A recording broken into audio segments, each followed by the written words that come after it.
这里是国运达县大坊水泥厂，位于达州市经开区原大坊乡工农村。朱德怀书记于1970年被组织安排到这里工作。50年后的今天，他和老伴还住在厂区旁边的小房里。作为一个老大的工头，你能够现在住在这里，我感觉震惊了。那个产量是700吨、700-800吨，最后发展了2000吨。2000吨的那个机器是滤窑，最后改成机滤窑。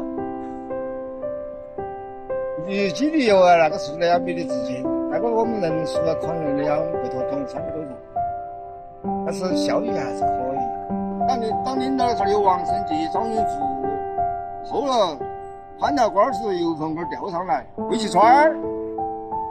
伴随着改革开放的春风，污染、低效、落后的青年面临着重组或淘汰。